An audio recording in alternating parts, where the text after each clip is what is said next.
Hello everyone, it is Joe here from Omnipoke, the channel that brings you guys everything Pokemon. To date, we're going to be looking at Whimsicott VSTAR. It's a card that did exceptionally well at the EUIC, making it all the way to second place, and the decklist in front of you really has no other tricks. It's just trying to attack with Whimsicott VSTAR as much as possible, saying that its two attacks that has available to it are strong enough when combined with some disruption item cards like Fan of Waves and Crushing Hammer, trying to remove your opponent's energy, some disruption supporters like Avery and a high count of Marnie, and the disruption stadium of Path to the Peak will be enough to slow down many archetypes for us to continue to churn ahead with the Trick Wind attack most turns in the game, doing 160 damage, and during your opponent's next turn they can't play any tools or special energy from their hand.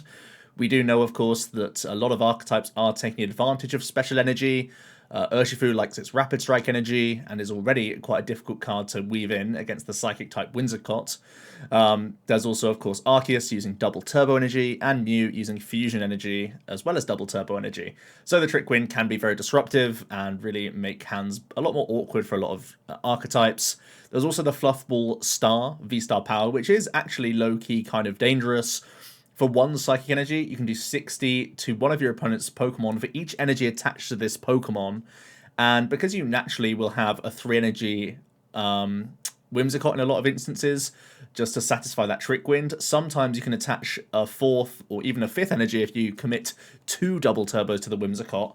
And you can add up to some pretty interesting numbers that your opponent may not expect. So the relatively low damage output of the Trick Wind, normally 140 because of the reduction of your own double turbo, can be augmented nicely with the Fluffball Star to help get over some more awkward Pokemon.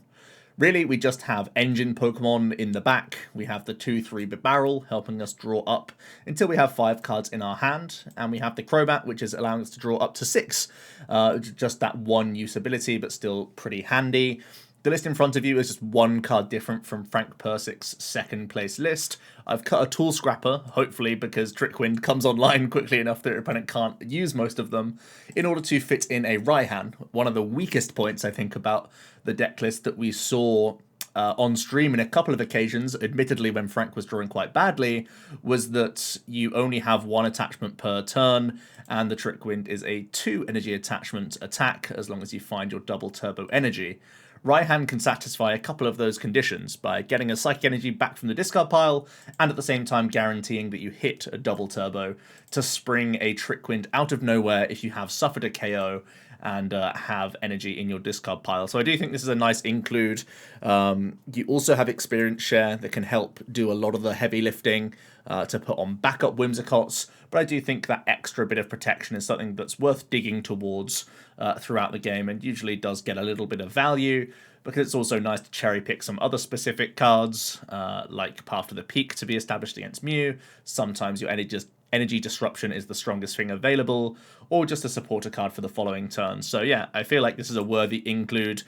Tool Scrapper is also a card that I can foresee being strong, so it's not like the easiest of cuts, but just the one that I'm trying to experiment with here today. Not much else can be said really. We have a lot of early game ball search. Fog Crystal can get us energy attachment as well as our main Whimsicott V, our main attacker. Then we have a heavy count of Quick and Ultra Ball to help thin the hand size down for our Bibarel. We have lots of energy disruption to combine with our annoying attack. And yeah, we just have high enough support accounts in order to make sure that we have options throughout the game. So let's jump into the ladder and play some Whimsicotts. It performed exceptionally well, like I said.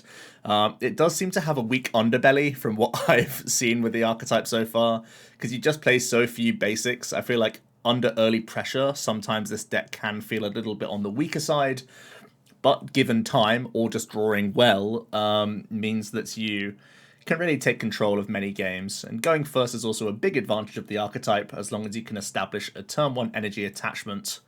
This is going to be an early mulligan for us, but we'll try and get into the game here. I do feel like we have a lot of answers for a lot of archetypes just inherently, despite only having a couple of attacks available. And this start is looking pretty strong, actually. Especially because I could be looking at a Crobat on the following turn with Quick Ball. But we should be able to establish double Whimsy here, which would be really nice. I see a Crobat. This could be all sorts of things. We do have our Crobat V in here. We have prized a V-Star. We do have our Ordinary Rod, though. We do have Raihan.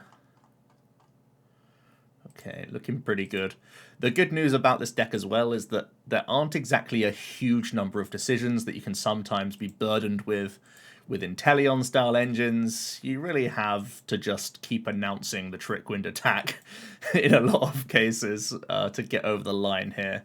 I feel like I don't really want to commit these quick balls early. I want to see what our opponent's playing before getting rid of anything here. The Fan of Waves, for example, could be a useful card depending on what we come up against. And it does seem to be a mirror match. In the mirror, Fan of Waves is not ideal because, of course, if we're in the Trick Wind lock, they can't attach Special Energy in the first place. But looks like our opponent has a very poor hand. They're trying to stall our Whimsicott here, which doesn't really make a whole lot of sense because Bidoof has a high retreat cost. So maybe they're holding their own Bibarel here and they just don't want to, or they want to play the boss this turn so they can have more hand thinning for the next turn. Let's start off with quick balling away a Whimsy, and then we'll find another Whimsy. It's actually very fortunate that we top-decked a supporter, because this Crobat won't be getting any value all game, actually, so that will be our first thinned card out of the deck.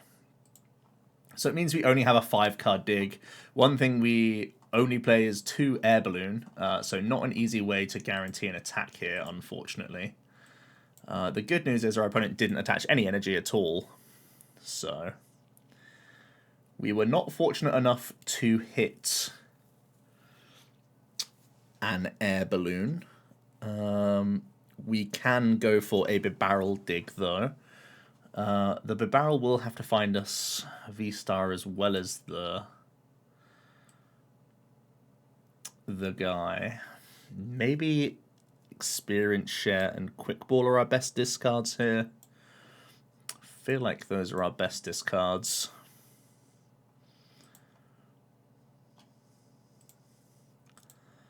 Let's draw some cards with Bibarel.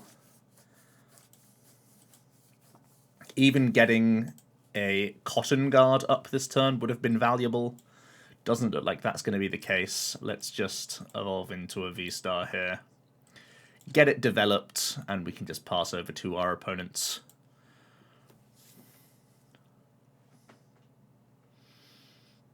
It would be excellent if we could play these hammers on our turn and remove a Psychic Energy from play. Our opponent, of course, is also playing a lot of energy disruption. So although we have more energy than them at the moment, that may not be the case at the end of the turn. This is a bit of a wacky mirror match, I'll be honest, because a lot of it comes down to how much energy removal you can effectively land on the opponent.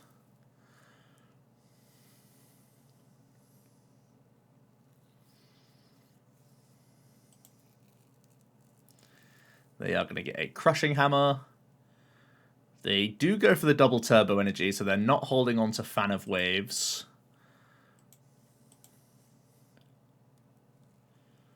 They're going to grab their V-Star now as well.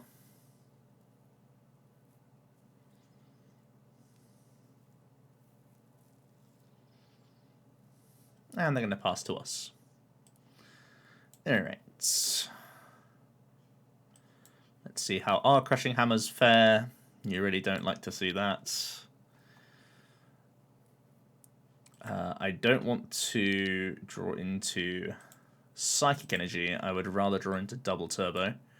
Let's go ahead, and I think I should Bibarel first here for maximum cards.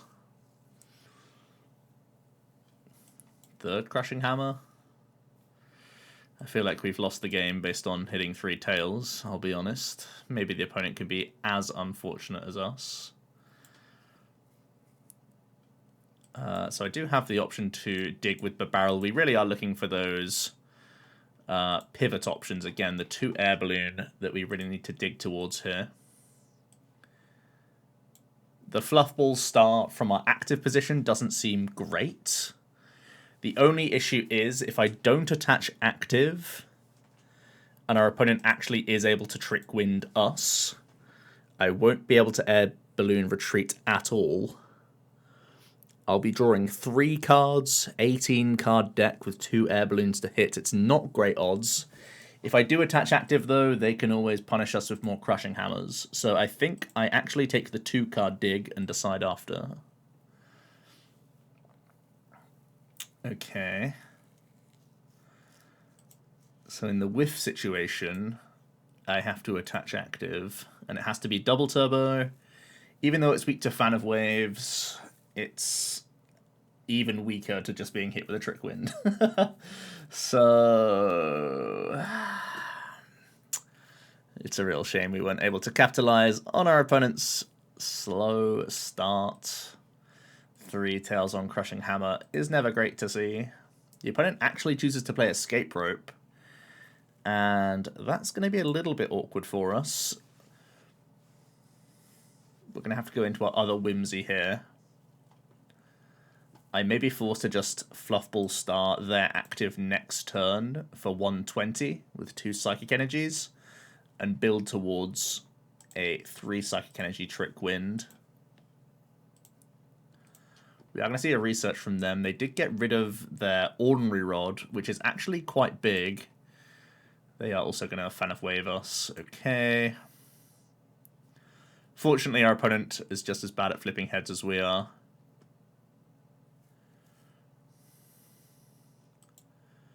We have gotten rid of our Raihan. I just feel like we're in a really bad spot here, right?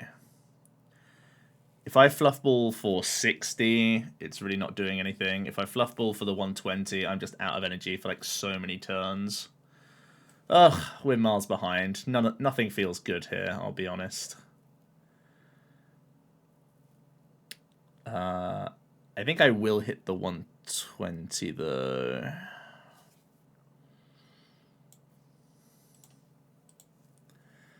Honestly, this just feels terrible. The mirror match is pretty tragic, I think.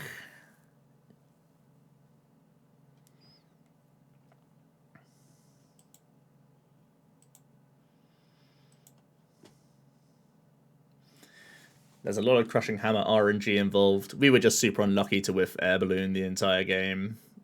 If I'd been able to establish the Trick Wind lock, we'd have just been groovy, to be honest, but not the case.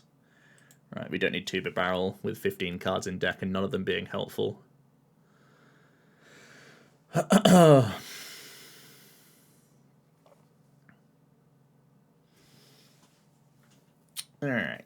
so we're going to sit behind a Whims, hope that our fluff gets in the way, I guess. Actually, we're going to sit behind Bibarel for a turn. No, we're going to sit behind a Whims for a turn. Okay.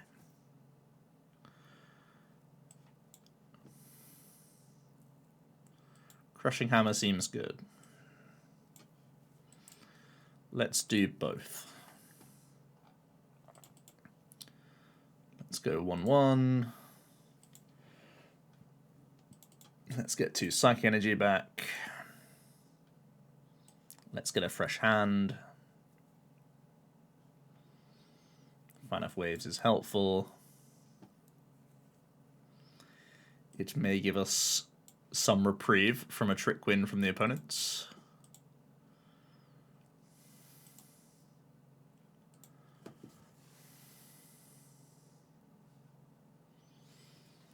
They still have 2 Crushing Hammers. Yeah, 2 hammers remaining. They still have 2 fans remaining. Yeah, that's probably game. The mirror is terrible. I will concede at this point, because I don't think there's any win condition for us. We have far too many turns behind, and we didn't stop them from getting a Trick Wind off that turn. So you basically lose on the spot. Maybe that's a reason to not play Whimsicott in the future. Because now that it's a real deck, you have possibly the saddest mirror match in the game. But let's move swiftly on and hope we get a nicer one. Have a pretty decent start, all things considered here.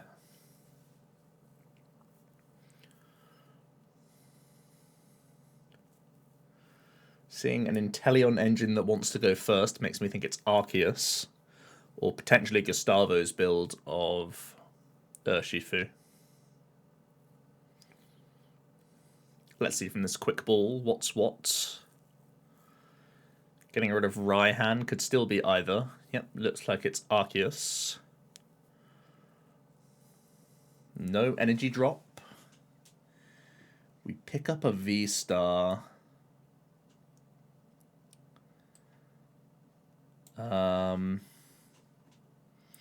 We have a really weird hand. We could Fog Crystal Ultra Ball and dig with Crobat towards an attachment. Let's see if Crobat's in the deck. It is. I think it's going to be Fog Crystal Ultra Ball away, Path, and Fan.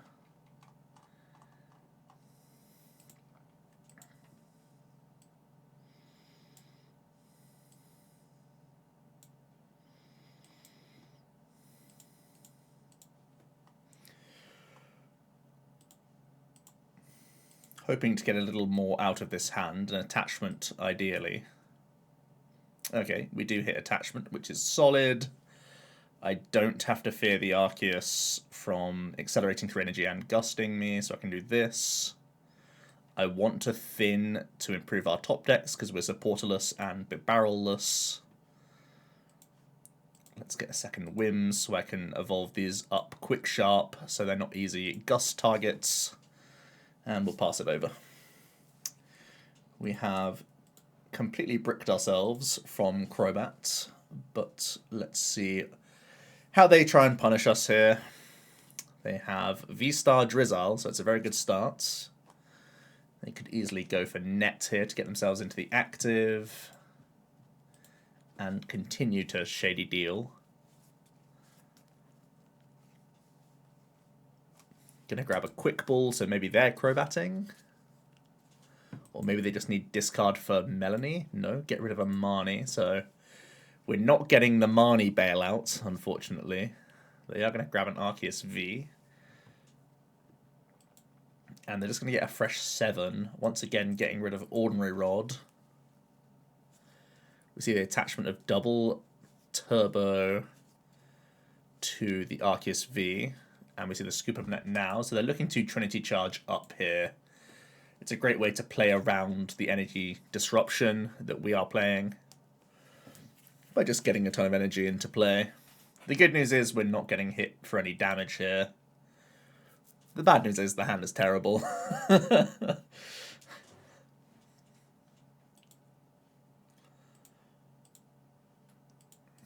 going to grab Boss's Orders for next turn, probably. Yep, and they're just going to charge up, keep their V-Star open, which is interesting because we could always just path them again. They're not to know that we can't. They play Grass Energy, so they're playing a Mustard package, probably. We draw Avery, which is a really big pickup. Let's draw 3. Force a Sobble into the discard pile. Our hand is still terrible. Let's evolve our guys, though.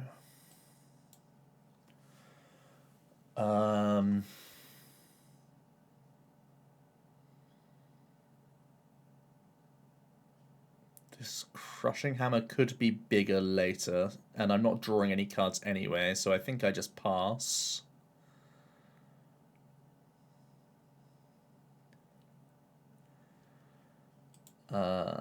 Let's quick ball and again improve our outs. Don't really want to put this down just yet. Let's just chill.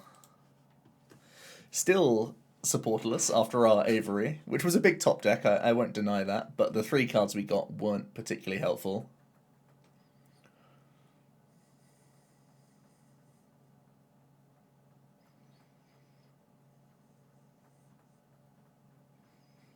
The Bibarel engine really is a big core aspect of the deck. And missing that right now is a little bit painful. We couldn't deny the V-Star power either, which would have been kind of nice. At least we put a Sobble to the bin. That's a small victory, at least.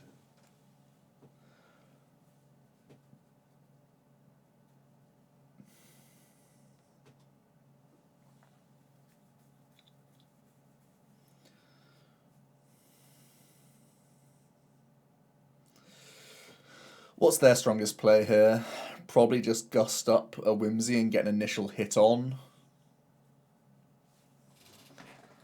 Try and just hit this proactively. We already know they're holding on to Boss, so this could just be V-Star attachments here. Pretty easily. Yeah, attaches a special energy as well before the Trick Wind lock is initiated.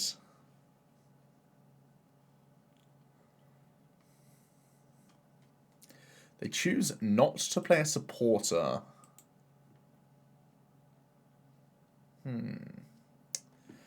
That's what we call sus. They're going to attach an energy active. Okay.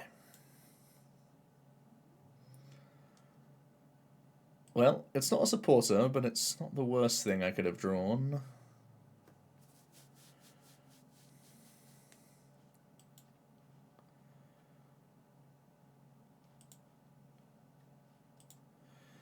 Let's just Trick Wind. I don't really see a reason to Crushing Hammer here. They have far too many energies, and it's not helping me draw cards with Bibarel. We're going to see a big Shady. I imagine there's going to be a Sharon's Care here. Going to see Scoop Up Net, Choice Belt. Don't know why they picked Choice Belt, because it's not a playable card. So that's an interesting one.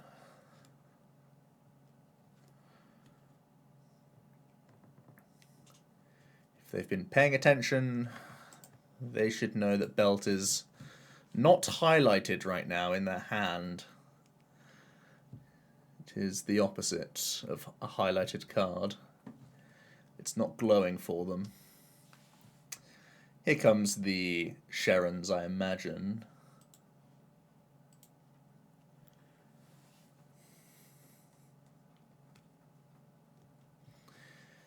They could see how badly we're bricking and also choose to boss Bidoof here. It's slightly risky, but it's possible.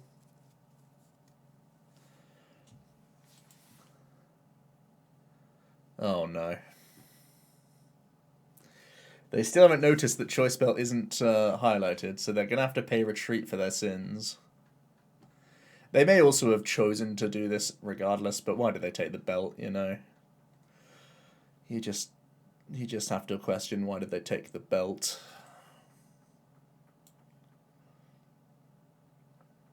Alright. Picking up Marnie. You love to see that. Let's throw a Crushing Hammer in the mix. And let's Marnie.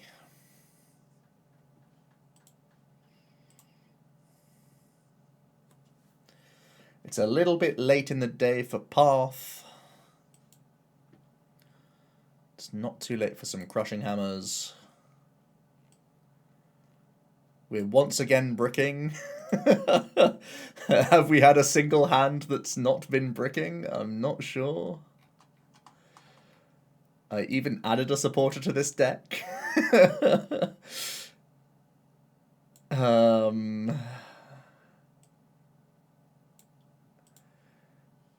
Let's Trick Wind.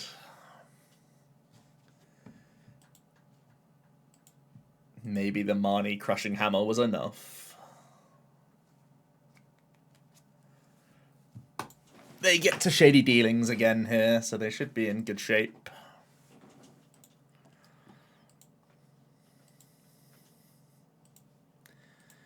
They have a pretty easy win con in 2 turns just by going boss, boss, as long as they have energy attachments each turn.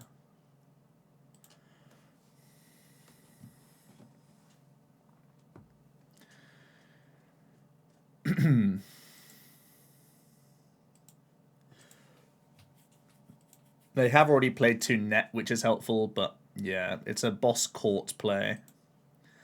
Seems like the right move.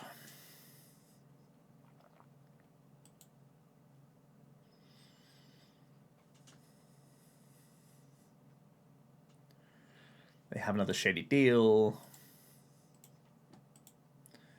There's the power pad for the two bosses. So their map is pretty routine here.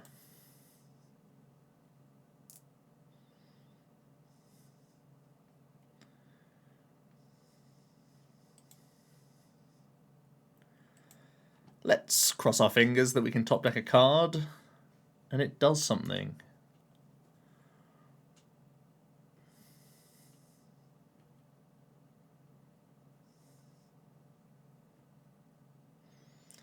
Essentially, our Crushing Hammers are pointless at this point.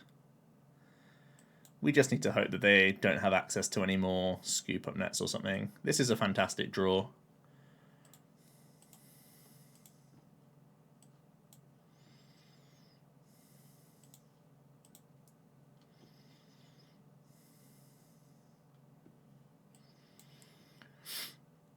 We can...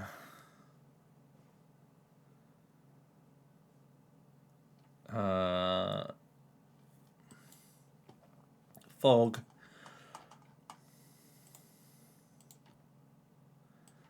Thin.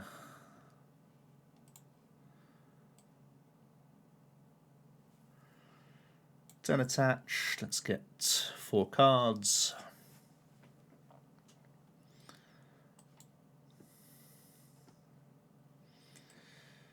For what it's worth. So instead of 1 Crushing Hammer and 1 Path, so I guess I could go Crushing Path off of Peony here as our best move.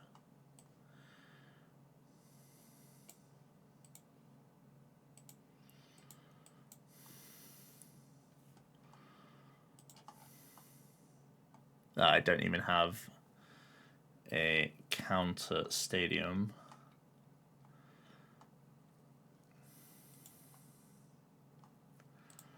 Making this pretty pointless and this pointless.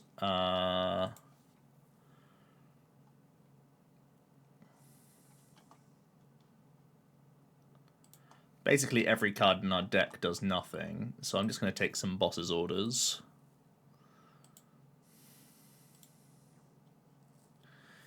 And we lose to a Shady Deal here. There's the stadium. We could have maybe got there with Crushing Head's Path, but probably not right.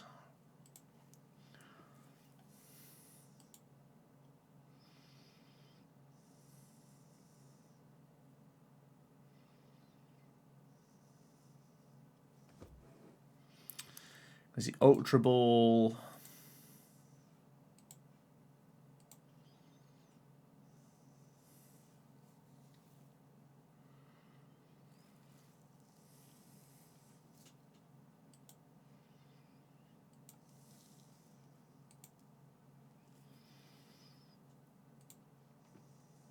Are we going to lose to a Mustard Beedrill?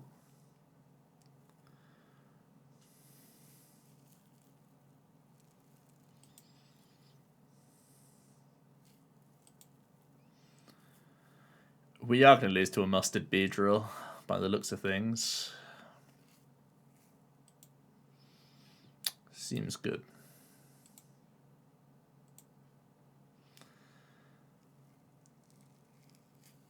Oh well.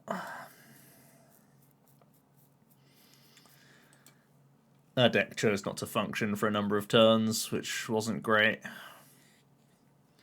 We were like 3 turns away from winning. Had to dodge boss for far too long there. So that's Whimsicott. We faced a Mirror and an Arceus. Bricked every game possible. But yeah, let me know how you guys find it. What do you think about the archetype? I think I've made it pretty clear what I think about it. So I'll see you tomorrow for another video. Cheers.